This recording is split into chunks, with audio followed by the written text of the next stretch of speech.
Welcome to Grab or Stab. I'm Matt McFarland. Here we grab if it's good and we stab if it's not. Today we'll be talking about the Texas Chainsaw Massacre, the remake, directed by Marcus Nispel and released in 2003.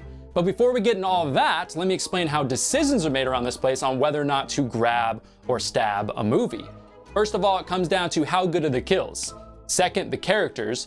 Third, how does the movie affect either the genre or the franchise at the time? And lastly, how scary is it? Following the massive flood of more teen-focused scary movies we started to see after Scream in 1996, this movie was a massive shift in the genre at the time. Some credit this movie with kicking off that extreme gore and violence we started to see later on in the genre with movies like Saw in 2004 and Hostel in 2005. This fifth installment of the Chainsaw franchise follows 5 young adults on their way to a Leonard Skinner concert in Dallas after making a trip to Mexico to purchase a hell of a lot of weed. But after picking up a clearly distraught hitchhiker who kills herself in their van and trying to report the crime to local authorities, things go south quickly. As you can guess, Leatherface and the family now have named the Hewitts instead of the Sawyers have a lot to do with that. It starts out with a story that I think, people can relate to. It's about, that last trip of youth in a way, it's like the last big trip with all your friends, and, it had such potential to be good, and, obviously, it takes a very dark, scary turn. After the shitstorm of the fourth movie, The Next Generation, the franchise had to go in a different direction. Our favorite date movie manufacturer, New Line Cinema, along with newly founded production company Platinum Dunes, decided to end the painful direction of the franchise and try something new with a remake of the iconic original movie.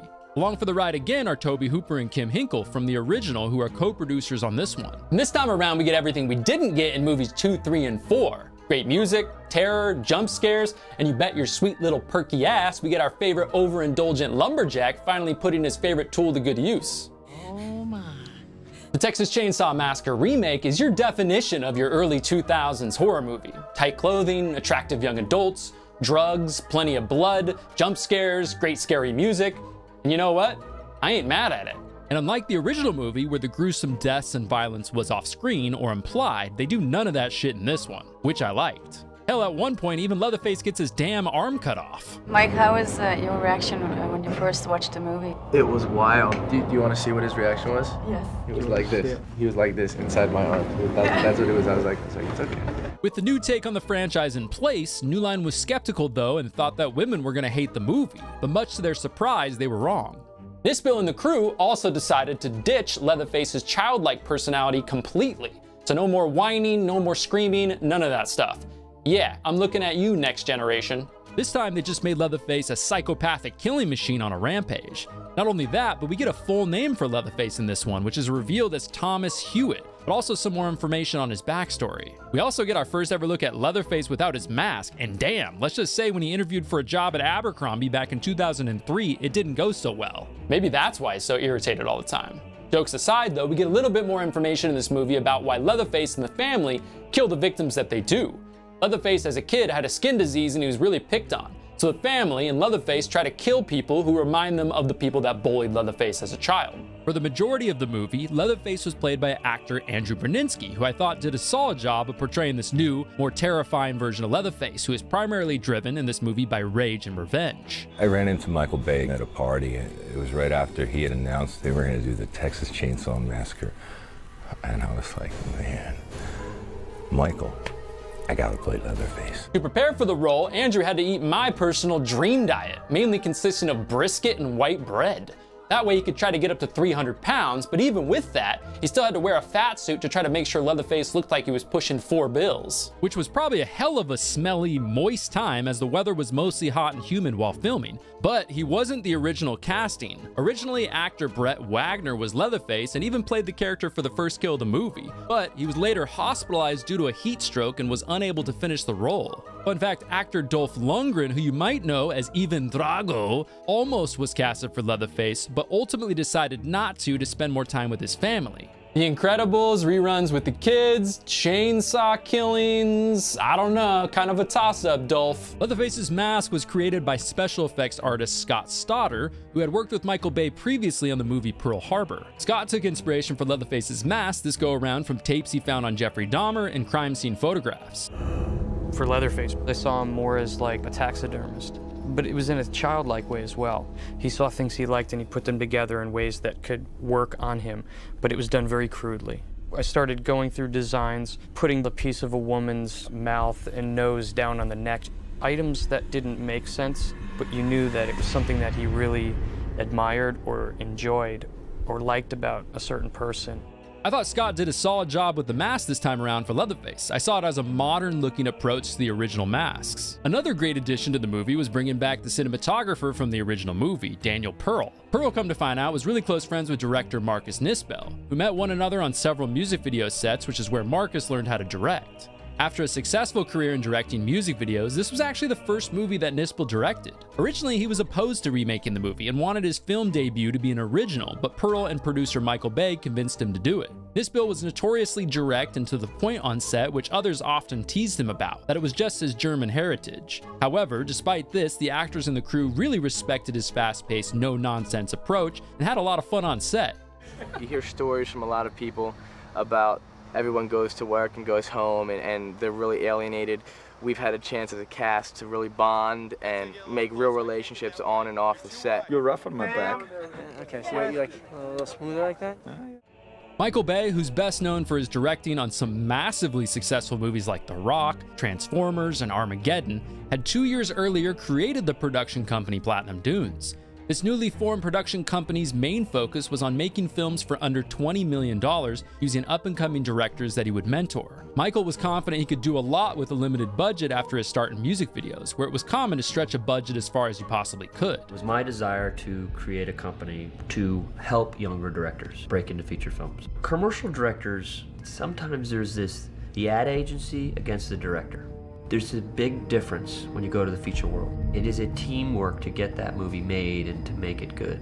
And I was trying to feed all my information that I learned in my movies to him. Show that to Michael Bay. The production team set out to find the best actors possible who also had great compatibility and chemistry because they knew that would show on screen. And I think they pulled it off, including who they casted to play Leatherface's family. All right, now let's go over who our victims are. Starting off with our final girl, Erin, who was played by Jessica Biel, who was attempting to break her mold as a child actor after her breakout success on the family TV series Seventh Heaven.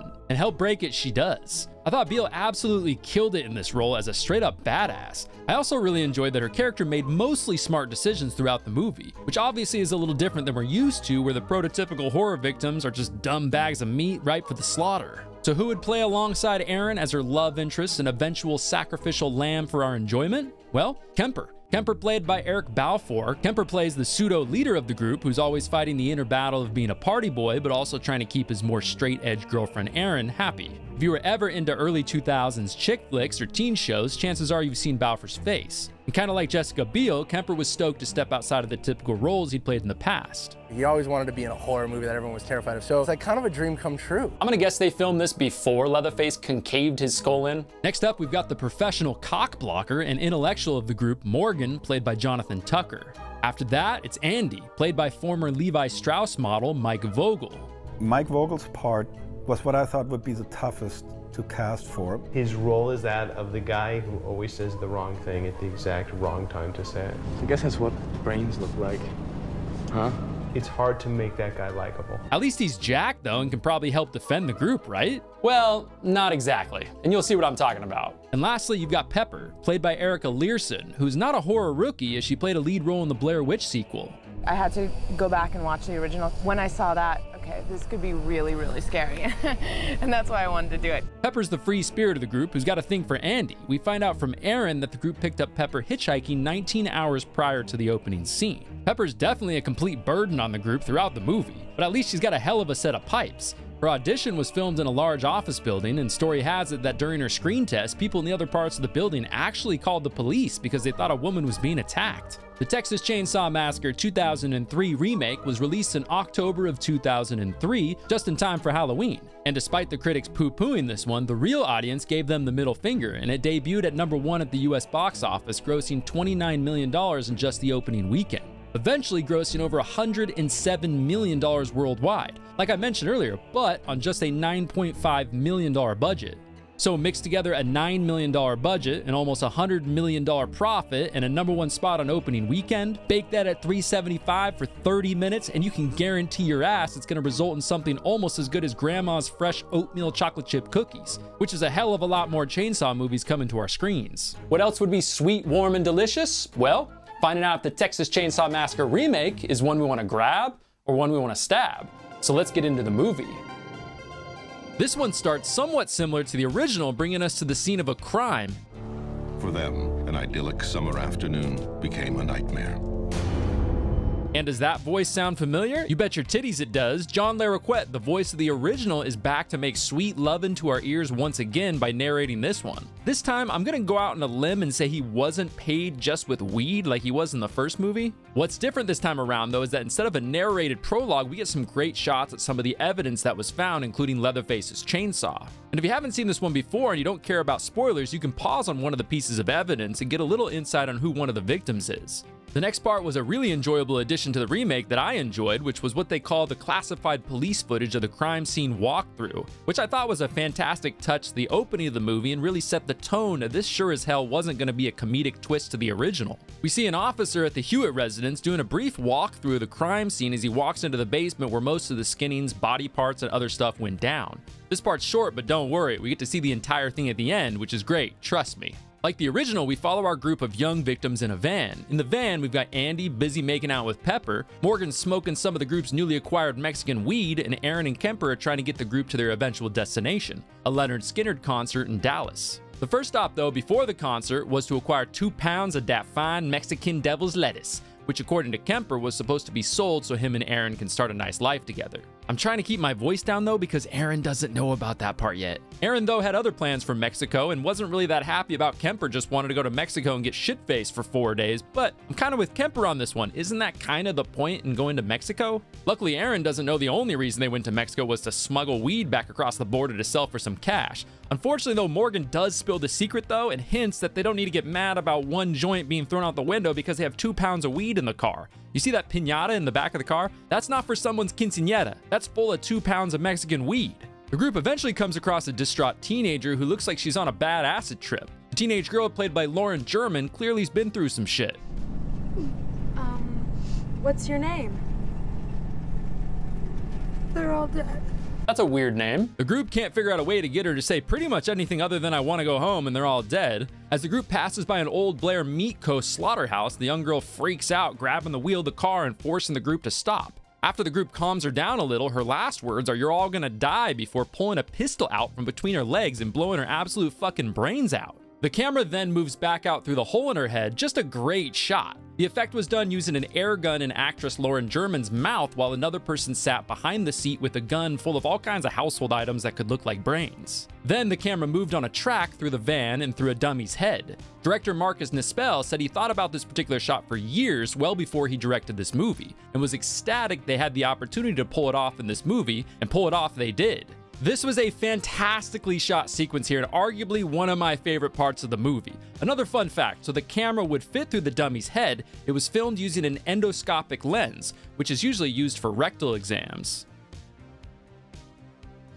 The group's now in complete shock, and amongst the madness, Kemper decides it'd be best to get rid of the weed, throwing it out into a random farm, which I'm sure resulted in a cow or some lucky farmer getting real high. Looking for a way to contact local authorities, the group makes their way to a nearby gas station hosted by lovely Luda May, played by Marietta Marich. I don't think that's an A&W KFC combo at this gas station though, which is too bad because all this brain smell got Morgan fiending for some mashed potatoes, but damn, all they've got is some expired swine on the menu today. Luda's nice enough to call the sheriff for the group, who apparently wants to meet the group at an old Crawford mill, which Morgan's not happy about. I'm sorry, but how often do girls just blow their heads off in this shithole town?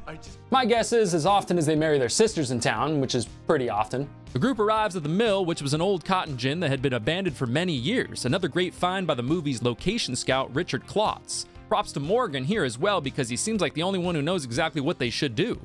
I think we should drop off the body and get the hell out of here. But obviously his vote gets shot down, so the movie continues. As the group waits for the sheriff to arrive, Aaron runs into a creepy-ass little boy named Jedediah who actually seems like he wants to help the group, which is different for a chainsaw film, being that every time we've seen a child up to this point in the franchise, they've all been sick little kitty demons. Now done with waiting for the sheriff, Jedediah gives the group directions on how to walk to the sheriff's house. Kemper and Aaron head there as the others wait behind. As they arrive at the house, they are greeted by a legless feller named Old Monty, played by Terrence Evans. According to the screenwriters of the movie, they wanted to imply that Leatherface did this to his legs. The crew also said that this house was a gold mine. They hardly had to bring any props to the home because of how great it was already set up. Nobody had lived in the home for decades, so any of the cobwebs or mildew you see throughout the house was real. Monty tells them the sheriff doesn't live there, but that Aaron can try to give him a call. He makes Kemper stay outside. Wipe your feet. Let's keep a clean house. Monty, when's the last time you even bathed? Seriously. Even through the screen, I can smell a slight pungent whiff of sour milk and old cornbread. However, the sheriff instead arrives at the mill where the others are still waiting. By the way, notice the sticker on the van that says shit happens? Well, yes, it does, but that was also referenced in the fourth movie as well on the fridge that Heather was locked in. It's a phrase that fits pretty well into the Chainsaw franchise. And thank fuck, the sheriff is finally here. Oh wait, isn't that R. Lee Ermey from Full Metal Jacket? Shit, this definitely isn't gonna go as well as they probably thought. He's gonna want some answers real quick. You're so ugly you could be a modern art masterpiece. What's your name, fat body? He did show up with some jokes though. That's just an educated guess, but my money says your dead body's right there in that van. Kemper's now getting a bit impatient, so he heads inside. He wanders around the place a bit looking for Aaron, then, but I hate to break it to you, he doesn't find Aaron. What he does find is himself at the end of Leatherface's sledgehammer. And this isn't some one-handed hammer like in the original. This is a massive two-handed hammer, and the big L puts that entire 400-pound frame into this one. Kemper, kinda seasoned like Kirk in the original, gets dragged away by Leatherface, followed by the iconic chainsaw metal door slam. Here we get our first real look at the big guy, and like I mentioned before, he's massive. Back at the crime scene, while wrapping up the body like a leftover pumpkin pie, we get to find out that Sheriff Hoyt's a bit of a sick fuck. Back when I was a young patrolman, I used to love wrapping up these young honeys. Yeah, I bet you did. Yeah, it caught me a little bit of a feel every now and then, you know? Back at the farmhouse, Aaron can't find Kemper, obviously, so she assumes he left, so she leaves the house to go find him. They put the dead body in the back of the patrol car, and as they do, Pepper just doesn't feel right about the whole thing. Just seems so wrong. Don't give me any crap, young lady. God damn it, I got just as much respect for a dead body as anybody around here. Wait, what? Didn't you just... What, huh? And off with the body the sheriff goes. Protect and serve, that's what we do. We're now inside Leatherface's little crafting room where he's prepping Kemper's body for some fun. This might be the best Leatherface slaughter room in the franchise so far. Oh, are those grapes? Fun fact, the head that you see there is of movie critic Harry Knowles. Director Marcus Nispel thought it would be funny to have his head on a silver platter for this scene. After Aaron looks for Kemper with no luck, she finds her way back to the others. After the group stumbles upon a photo of the hitchhiker they picked up earlier along with a set of teeth, they're ready to get the fuck up out of here. Morgan and Pepper insist they leave without Kemper, but Andy and Aaron stop that from happening as Aaron still has the keys to the van. In hopes that the audience would have some sympathy for Aaron about Kemper's death, we next see that Kemper was planning to propose after making all that weed money as a wedding ring falls from Kemper's pocket. Determined to find Kemper, Andy and Aaron arrive back at Monty's place with the goal of breaking in to find him. As Aaron distracts No Legs Monty, Andy breaks into the house, which just further confirms that these chainsaw movies are just about a family trying to protect themselves from assholes who just keep breaking and entering. While being watched by Leatherface, Andy snoops around the home a bit, followed shortly thereafter by Aaron. However, Leatherface just eventually gets sick of them walking around his house with their shoes on, so he gets pissed. Andy does as any good victim would and immediately falls down as Aaron does all the heavy lifting. They both make it outside, but Leatherface is nipping at Andy's heels. So, first Andy breaks into his house, and now he's getting the family's clean white sheets all dirty? That's crossing the line, and it's gonna cost you one leg, my friend. Leatherface now drags one-legged Andy away and down to his basement as Aaron gets away. Aaron runs back to Morgan and Pepper and frantically tries to get the van started to no avail. It's okay though, because the sheriff's here. Back with our pals Andy and Leatherface, what would be a chainsaw movie without a meat hook? Sorry Andy, someone's gotta do it, which is always brutal. Next, Leatherface shows off his sewing skills for the camera as he starts putting together Kemper's face mask. And here, for the first time ever in the franchise, we get a look at Leatherface without his mask on. And yeah, it's as you would expect. It ain't pretty. I love this sequence as this basement gives off a really haunted house kind of a vibe to me, really nailing home how well this movie fit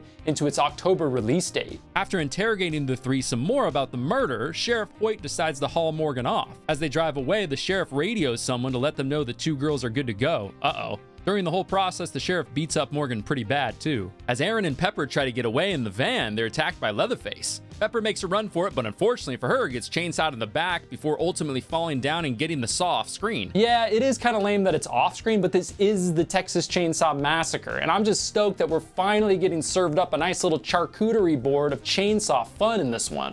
And then we get to witness easily one of my favorite shots of the entire movie. Aaron freezes up as Leatherface slowly looks back at her wearing Kemper's face, which is just a horrifying yet oddly beautiful part of the movie.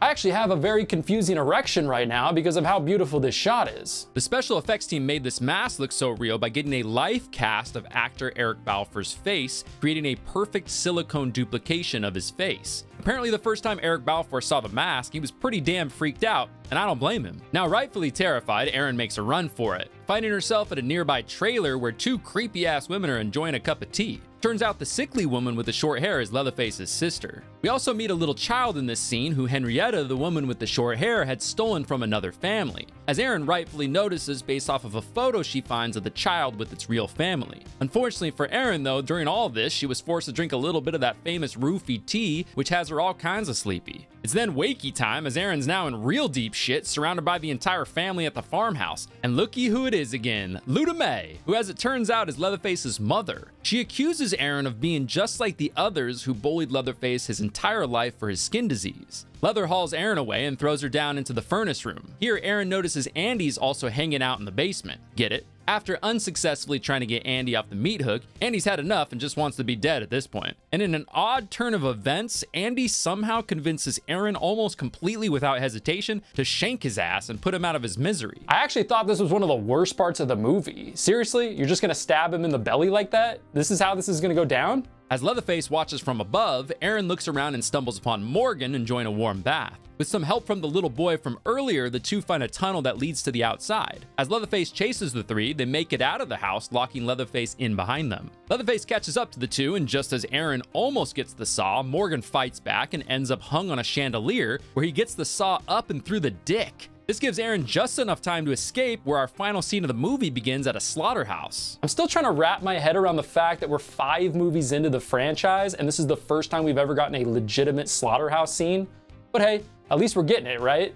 The screenwriter of this movie, Scott Kozar, felt the slaughterhouse was that component of the original that deserved more investigation, because Leatherface as a character was raised in a slaughterhouse. After arming herself with a butcher knife, Erin reenacts her favorite character from Dead by Daylight and hides in a locker to execute her ultimate plan of killing Leatherface. And as a perfect distraction, Erin puts a little piggy in an adjacent locker to give herself just enough time to get some slashes in on Bubba. Erin repeatedly hacks into Leatherface's arm until, holy shit, his entire arm just completely comes off. But in typical genre fashion, doesn't finish the job. Then, very similar to the ending of the original movie, our final girl flags down a trucker to help get away. However, in an almost identical fashion to the girl at the beginning of the movie, Erin starts freaking out, which the truck driver just can't handle anymore. After stopping at the Hewitt barbecue restaurant to get help, Sheriff Hoyt heads out with his gun in hand to find Erin. During the commotion, Erin steals Henrietta's stolen baby. I enjoyed the upcoming turn of events here, and the suspense of this scene, as all we can see is the sheriff making his way towards the cab of the fifth wheeler, while we see close-ups of Erin hot-wiring another car. Then as soon as the sheriff opens the door, bam, wrong car, bitch, as Erin is actually in the sheriff's patrol car and runs his ass over. This time, Erin makes sure the job is done, running him over 2 more times. And yes, with the big-ass baby in the passenger seat. Jesus Christ, that baby probably shits bigger than my neighbor's Great Dane. It's a big-ass baby. And right as you think the nightmare's over, you get another big jump scare as Leatherface swings his chainsaw at the passing car. Okay, I thought the movie was over, and I think I just shit a little bit. Next, the final part of the movie shows us the rest of the police footage from the beginning of the film. Here they decide it'd be a great idea to explore more of the unchecked furnace room in which Leatherface gives them a warm welcome. Here, 2 investigating officers were killed, and although some think this part of the movie is unnecessary, I thought it added a unique touch to the original, which I think is important in remakes. The movie ends with still photos taken from the footage, and we are finally given Leatherface's legal name, which as I mentioned earlier is Thomas Hewitt, and Tommy Boy lives on. With that said, it's now time to find out if the 2003 Texas Chainsaw Massacre reboot is good enough to grab or is one we want to stab. First up are the kills, which I thought in this movie were fucking awesome. If you count the 2 investigating officers that died at the end of the movie, there were 8 total deaths in the Texas Chainsaw Massacre 2003 reboot. Now, like I mentioned before, this movie in this category is very different than the original movie. Whereas in the original movie, a lot of the deaths or gruesomeness or kills were more implied and more off-screen. Whereas in this movie, they just slap you straight across the face with it, and I fucking loved it throughout the entire movie. With that in mind though, my favorite death or my favorite kill wouldn't probably be considered the most gruesome. It would have to go to Sheriff Hoyt's death at the end of the movie. That was more just a twist in the story that I really enjoyed. You hated his character so much and wanted him dead, so it was satisfying. I mean, it was also pretty gruesome, the fact that she ran him over multiple times. Like I mentioned previously as well, this movie really helped kickstart a lot of the gruesomeness and the gore that we enjoyed throughout a lot of movies in the horror genre later on. Like I mentioned with movies like Hostel and Saw. So you have to give this movie credit for that. And overall, they just did a fantastic job with the kills, super gruesome. I thought a lot of them were creative and just well done, especially when you watch the behind the scenes footage. So overall, great job with the kills. Second are the characters. Now, I'll say right off the bat, in my opinion, this is the best acting job by a mile that we've seen thus far in the franchise. Also, I mentioned a little bit that they wanted to cast the victims to make sure they had a lot of good chemistry together because they knew that would come across on screen. And I thought they did a good job with this. They definitely casted the victims well, and I thought their chemistry did come across on screen. Especially when you watch a lot of the behind the scenes footage, it was pretty apparent that they enjoyed working together and they had a good time together, which came across definitely on the screen in my opinion. Also, our final girl, Erin, played by Jessica Biel, did a great job. I thought she absolutely killed it. Even though in the first half of the movie her character was pretty annoying, second half of the movie, or maybe the last quarter of the movie, she absolutely killed it. I mean, she cut fucking Leatherface's arm off. Like, that was pretty badass. Also, I thought Andrew Brzezinski absolutely killed it as Leatherface in this movie. This is the Leatherface that I've always wanted to see. Just a masked maniac going on an absolute rampage. Andrew Brzezinski killed it as Leatherface, arguably my favorite Leatherface up until this point in the franchise. I'd have to think about that one for a little bit, but it might be. When you watch the behind the scenes footage, you can definitely see why they casted him as the character, but he did an absolutely fantastic job. Props to him. Also, casting R. Lee Ermey as the main antagonist in the story, playing the sheriff, fantastic job. He killed it. He was a character that you'll definitely come back to watch this movie over and over again for, because he absolutely played that role to a T. So the characters, fantastic. Third, how did the movie affect either the genre or the franchise? Now let's talk about the genre first up. This movie had a massive impact on the horror genre. This movie helped kickstart a lot of the horror remakes that we later saw on into the future. Now, this wasn't the first remake that we've ever seen, but this was the first major horror franchise remake that we had ever seen. And this movie did very well financially. So the other movies were like, if they can do this, we could potentially do very well as well. So this inspired a lot of the remakes that we later saw in the franchise. Not only that, like I mentioned earlier, this movie inspired a lot of the major gore that we saw in later movies. So without this movie, we might not have gotten those movies. So the impact that it had on the genre was massive. So how did this movie affect the Texas Chainsaw Massacre franchise? Well, movies 2, 3, and 4 were trending in a downward direction. This movie came in, made 9 figures, added a new fresh approach, more gore, a new Leatherface, and really invigorated a new breath of life into the franchise. This movie was never going to be super highly rated, but it definitely got cheeks in the seats and got more people interested in the Texas Chainsaw Massacre franchise. Without this movie, we probably wouldn't have seen as many Texas Chainsaw Massacre movies as we've seen up until this point. So the impact this movie had on the Texas Chainsaw Massacre franchise was massive. And lastly, how scary is the movie? Now, I would still probably put the first movie ahead of this movie as far as scariest movies in the franchise go, but it's definitely a debate. There is no question about that. It is definitely a debate. This movie did a great job with the lighting, the way it looks, the way this movie makes you feel, the jump scares, the music, the more menacing characters than the first one. They did a great job making this a scary movie, and it is definitely a scary movie and fits well into that category. But the first movie, it's just, the way it makes you feel is kind of unexplainable, and I know a lot of you guys know what I'm talking about. You're unsettled, it's disgusting, it's gruesome, it's hard to explain. But I would probably still put the first movie ahead of this one for now. I need to go back and watch them both again and then kind of compare it from there. But this movie definitely is way ahead of the second, third, and fourth movies as far as scariness goes. And they did a fantastic job making this a jump scary, kind of a scary movie. And it fit well into that October release date that it had. And with all that said, as you probably could have guessed, I'm gonna go with a grab on this one. This is the Texas Chainsaw Massacre movie I always wanted. Andrew Brzezinski absolutely killed it as Leatherface this time around. The new Slaughter family was fantastic. The look of the movie, the lighting in the movie, the characters in the movie, the charisma on screen in the movie, the jump scares, the music, the gruesomeness, the action, the final chapter of the movie at the slaughterhouse was fantastic. Props to everybody involved in making this movie. Thoroughly enjoyed it from beginning till end. This movie still holds up as entertaining all these years later. Highly recommend you guys go and watch this movie for yourself. Props to everybody again involved in making this movie. Enjoyed it, loved it. Honestly, might be one of my favorite horror movies ever made. There, I said it. But anyways, you guys, thoroughly enjoyed this one. Definitely gonna have to go with a grab here. And there you go. That wraps up 2003's The Texas Chainsaw Massacre Remake. Next week, we take a little hop, skip, and a jump 3 years into the future and take a look at The Texas Chainsaw Massacre: The Beginning, a prequel to the 2003 remake. In the meantime, though, I'm Matt McFarland, and you just finished watching Grab or Stab. Thanks everybody for watching another Grab or Stab episode on my channel, Mad Blood. Hope you enjoyed this video because I fucking loved making it. This movie is awesome. Really enjoyed making this video. Easily one of the best movies in this franchise, if not the best movie in this franchise. So especially if you haven't seen it, go and watch this movie for yourself for sure. If you enjoy horror content like this, or just horror content in general, make sure you subscribe to the channel and also turn on the notifications as well. Really helps to get this channel off to a good start. Also, I stream on Twitch occasionally as well. If you guys want to come over there and shoot the shit, play horror games, and just hang out and chat and things like that, my channel link will be down below in the description. But anyways, you guys, be on the lookout for new Grab or Stab episodes coming out every single Friday.